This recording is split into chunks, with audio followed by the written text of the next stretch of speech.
ফাতেমা এমন একজন বউ ছিলেন যিনি তার স্বামীর কাছে কোনো আবদারি করতেন না, কোনো কিছু চাইতেন না।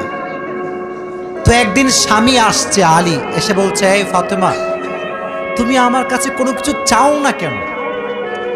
কিচ্ছুই চাও না, আমি চাই তোমাকে দিতে, তুমি নিতেই চাও না।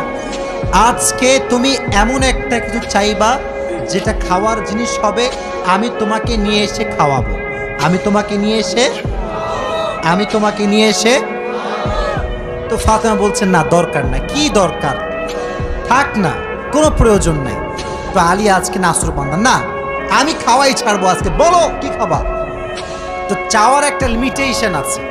উনি বললেন, আমার কিচ্ছু লাগবে না, জাস্ট বাজার থেকে একটা আনার নিয়ে আসবেন। কি নিয়ে আসবেন? তো আলী রাদিয়াল্লাহু তাআলা আনহু বলছে, ঠিক আছে যাও, আমি যাচ্ছি, তোমার জন্য নিয়ে আসবো একটা আনার। বের হয়েছেন নেওয়ার জন্য।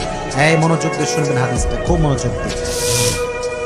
বাজার থেকে একটা আনার কিনেছেন, কিনে যখন বাসায় ব্যাক করবেন, হঠাৎ করে একজন গরিব মানুষ আসছে, সে বলছে, আলী, আজ 3 দিন যাবত আমার পেটে কোনো খানা নাই, আমি বড় হতদরিদ্র মানুষ, খুবই ক্ষুধার্ত মানুষ, তুমি কি আমাকে কিছু খাওয়াতে পারবা?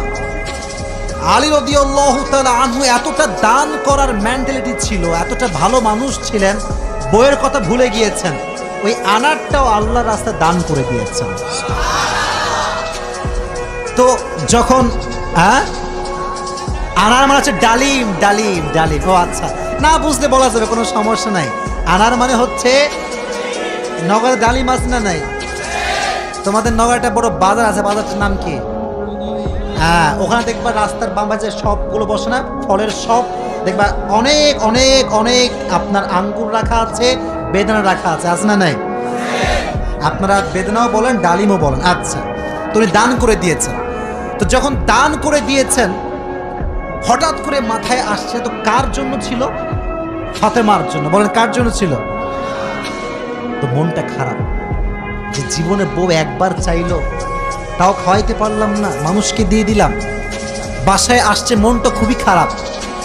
তো বউয়ের ভালোবাসা কাকে বলে খুব ভালো করে বুঝতেন।